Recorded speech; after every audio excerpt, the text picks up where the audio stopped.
9 साल होने वाले हो गए मुझको। मैंने बच्चों का मुँह नहीं देखा है, चेहरा नहीं देखा है मैंने, मम्मी पापा का चेहरा नहीं देखा है।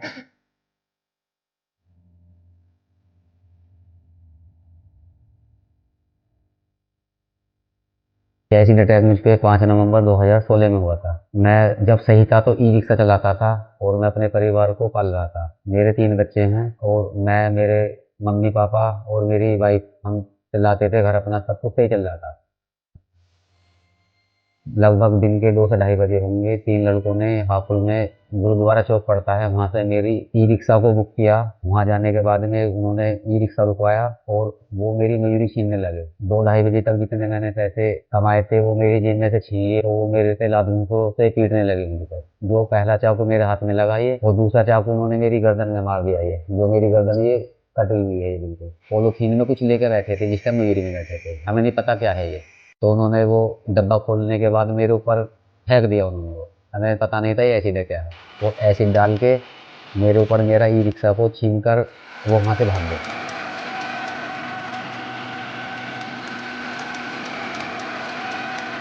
देखने के लिए मैं कहता, अम्मी मैं भी, मेरा बहुत मन करे देखने के लिए।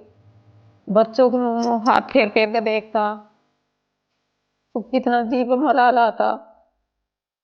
और दो होएगा क्या हमें देखेगा, खाना तक नहीं देखा जाता अपने हाथ से। दोहरे पास में बैठे रहेंगे, खाना खाता रहेगा तो इंगे तिंगे को टुकड़ा लग जाएगा, या पानी को नोट घूमता रहेगा तो खाना खाने को मन नहीं करता हमारा। अब छोटे छोटे बच्चे हैं, इतना सही आई जब लड़का छोटा वाला, जब इसे देख कर उसको याद करता रहे, मैं ऐसा देख के गया, हाय से ऐसा है। और अब भी छोटे बच्चों को इनको सबको देखता रहेगा, कितने बड़े हो गए, कैसे हो रहे मेरे बच्चे। बस अल्लाह से ये दुआ मांगे, अल्लाह तो इसे आंखें दे दे, इसे दुनिया दिखा दे। नमाज पढ़ते हैं जब भी यही दुआ मांगते हैं, किसी को देखते हैं जब भी अल्लाह से यही दुआ मांगते हैं, अल्लाह मेरे बच्चे को आंखें दे दे।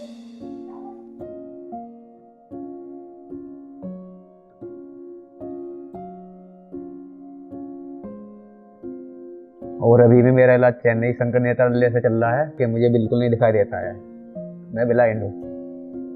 5 नवंबर में देखा था।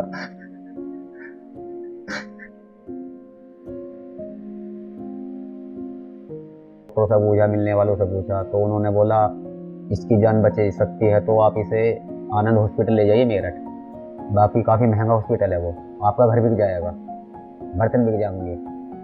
हमारे पापा जी थे, पापा जी कहने लगे मेरे बेटे को बचा लो, मैं अपना घर बेच दूंगा। मैं घर में बड़ा था, मेरा छोटा भाई है, सब कुछ 5 नवंबर में खत्म हो गया। मेरी जान बच गई ले देखे, आंखों के लिए मना कर दिया डॉक्टर ने। कई बार सोचा अपने आत्महत्या कर ले, हमने नहीं करी बच्चों की वजह से। बच्चे पे कोई नहीं देखने का, बच्चों को ये दर दर की ठोकर में हो जाएंगे।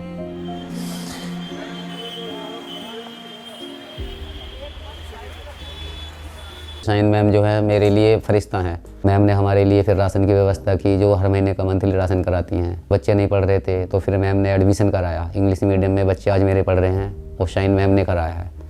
और मैम जो है फीस पे करती हैं और राशन के लिए करती हैं। और अभी मेरे को मैम ने शॉप कराई है, ये स्टार्ट कराई है, तो मैं सोच रहा हूँ मैं इसमें ज़्यादा से ज़्यादा मेहनत करूँगा और मैं इसमें आगे जाऊँगा।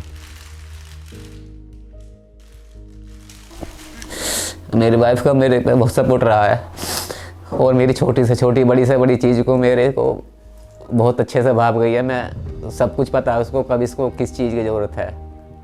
मैं कहता भी नहीं, मेरे लिए सब चीज़, मेरा मेडिसन है, मुझे पानी है, मेरा लंच है, मुझे खाना है, बहुत अच्छे से ध्यान रखती है मेरा। वो बहुत बहकाया और उन्हें क्या करे, इसके साथ इतना पाइज हो गया है, इसका सिर्फ एक जवाब रहता है, मैं अपने मरते दम तक इनका साथ नहीं छोड़ूं।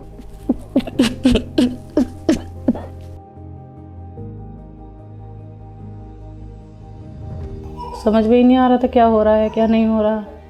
बस अल्लाह ने हिम्मत दी इतनी, जो थोड़ा सा अपने बच्चों की देखभाल कर पाई मैं। पता नहीं कितनी ज़िंदगी बर्बाद हो रही है ऐसे, सब परेशान हैं, पीछे तो सब रह जाते हैं, यही कोई साथ नहीं देता है ऐसे तो। पर देखो ये हो ही नहीं रहा कुछ भी समाधान इन चीज़ों का। जो क्रिमिनल होते हैं वो सब छूट जाते हैं, फिर ऐसा ही चलता है सबका। देखो ना ही तो ये एसिड बंद हो रहा है और ना ही कुछ समस्या हल हो रही है इस चीज़ की। हिम्मत तो देखो खुदा है देने वाला, पर हम साथ में परिवार हैं हम, तो ये भी एक हमारी एक हिम्मत है। मम्मी पापा हैं, बच्चे भी हमें समझाते हैं, बहुत बातें ऐसे बता देते हैं बच्चे भी, जो हमें हौसला बढ़ता है हमारा। आगे ये कोशिश रहेगी कि अपने बच्चों के लिए और अपने हस्बैंड के लिए मैं हमेशा साथ में रहूं। इतने मेरी सांसें हैं।